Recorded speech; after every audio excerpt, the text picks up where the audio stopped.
Alors fricassé, thon harissa, la pkela, la boutargue et évidemment la bourra. Mais Fred, ça va, oui? Bah alors, tu te ramènes Shlomi avec Samuel? Aujourd'hui, ambiance tunisienne. Mais qu'est-ce que tu fais? C'est une émission sur la Torah, pas une émission culinaire. Et alors, comme le disait notre grand rabbin, la Torah est une. Alors rejoins-moi à la yeshiva de Kisera Hamim pour découvrir tout ça. Samuel, ça urge, il y a une huile sur le feu.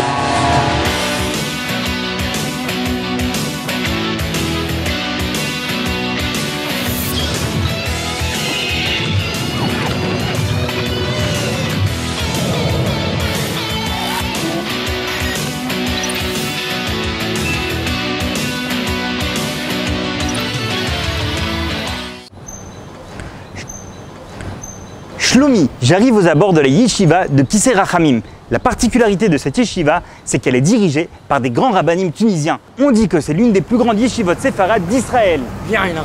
Comment ça, Bli Ainara? Attention, Fred, les Tunisiens sont très sensibles au mauvais œil, le Aïn Hara en hébreu. Ouais, mon œil.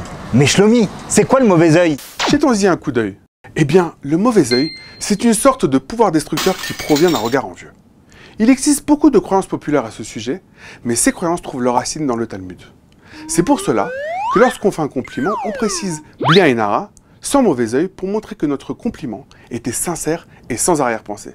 Ah oui, ça me revient. Ma grand-mère me dit toujours que pour ne pas tomber sous l'emprise du mauvais œil, il ne faut pas soi-même être envieux et se remettre en question plutôt que de craindre le mauvais œil des autres. Ma grand-mère, elle ponctue toujours ses phrases par son fameux « Hamsa, mon fils ». Hamsa, ça signifie 5 en arabe. Hamisha en hébreu. On dit que le chiffre 5 atténue l'effet du mauvais œil, car il représente une certaine plénitude comme les 5 livres de la Torah. Le 5e jour de la création, c'est le jour où Dieu a créé les poissons enfouis dans la mer, donc à l'abri des regards et donc du mauvais œil. Trêve de bavardage, j'arrive à la yeshiva. Au fait, Shlomi, curieux de retrouver le fief du judaïsme tunisien au cœur de Bnei Brak. Ça n'a pas toujours été le cas. Un peu d'histoire. On sait que les Juifs sont arrivés en Tunisie il y a au moins 2000 ans. Difficile d'être plus précis, car les traces historiques de l'époque sont rares. À l'époque, ce territoire s'appelle Carthage. Il n'est peuplé que de peuples païens, les Berbères.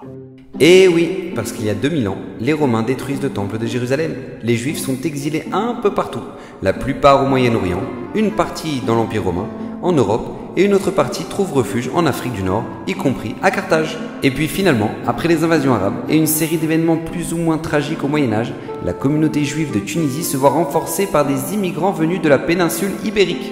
Pyrénées, Espagne, Portugal, bref, une vraie tchouk-tchouka quoi. Enfin, une salade cuite. Bienvenue à la yeshiva de Kisera Hamim pour rencontrer son directeur, le Rav Tzemach Mazouz, fils du Gaon, Rav Matzliach Mazouz de Djerba. Au fait, Djerba, c'est en Tunisie? Oui et non Fred, Djerba est une petite île à proximité des côtes de Tunisie. D'après certaines opinions, la présence des Juifs à Djerba serait antérieure à celle des Juifs en Tunisie. Certains pensent qu'elle date du roi Salomon, voire même du roi David.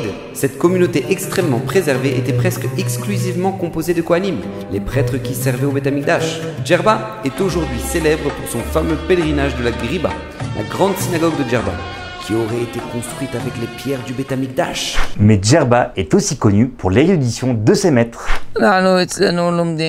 Chez nous, on étudie le Talmud avec Iyun, une compréhension précise du texte en étant pointilleux sur chaque lettre, sur chaque mot. À l'âge de 18 ans, on apprend la halakha, la loi juive en pratique.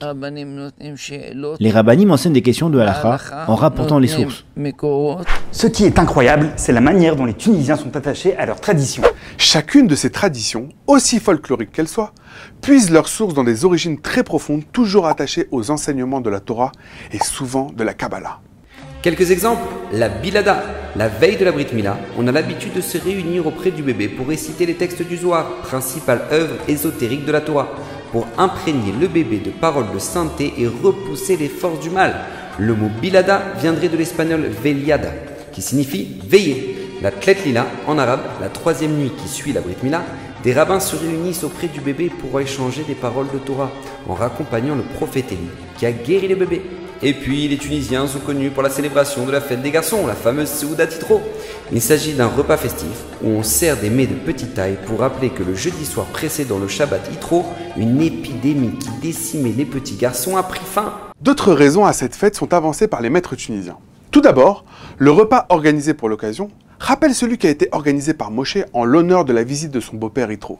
Et puis, Élément clé de la Seudat Yitro, la fameuse mini-pièce montée censée représenter le mont Sinaï sur lequel la Torah a été donnée. Car rappelons-le, c'est dans la paracha de Yitro que la Torah est donnée au peuple juif. La Seudat Yitro, on dirait une simple petite coutume, mais ici à la Yeshiva, on en fait une grande affaire. Dieu merci, les gens reviennent à leur source. Et il est clair que dans une proportion non négligeable, c'est grâce aux coutumes. Je ne méprise aucune coutume tant qu'elle ne s'oppose pas à la halakha. La Tunisie était aussi un centre de Torah. Parmi les nombreux sages de Tunisie, on peut citer le célèbre Rabbi Chai Taïeb Lomet.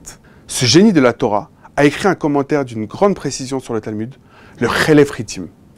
En effet, d'une grande précision. On raconte qu'à la mort de Rabbi Chai Taïeb, l'employé des pompes funèbres avait gravé sur la pierre tombale 6J Rabbi Chai Taïeb, mort en 5597. La nuit suivante, le maître lui apparut en rêve pour lui enseigner que même après leur mort, les tzadikim, les justes, sont appelés vivants. Pris de remords, l'employé des pompes funèbres se rendit de bonne heure sur la tombe de Rabbi Chai Taïeb pour graver devant le mot Met le mot Lo. Rabbi Chai Taïeb Lomet.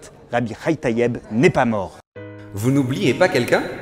Il a littéralement transformé le judaïsme français pendant ses 21 années à la tête du grand rabbinat de France. J'ai nommé le Rav Yosef Chaim Sitruk de mémoire bénie. Lui aussi était tunisien et il ne s'en cachait pas. Il a renforcé le judaïsme français bien au-delà, en insufflant la Torah de plus stricte observance avec la chaleur et l'humour tunisien, tout en étant respecté par les plus grands sages d'Israël. Aleph, Bet, Gimel, Dalet, He, Vav. Waouh. C'est ça, Vav. Mais non, c'est waouh. Mais qu'est-ce que tu fais, Fredj? Tu apprends l'alphabet? Je m'initie au dikdouk, la grammaire hébraïque, un art dans lequel les Tunisiens excellent. Parce qu'apparemment, il faut absolument que je reprenne les bases. Il y a tout à refaire. Enfin, du moins, c'est ce que me disent Raphaël et David. David.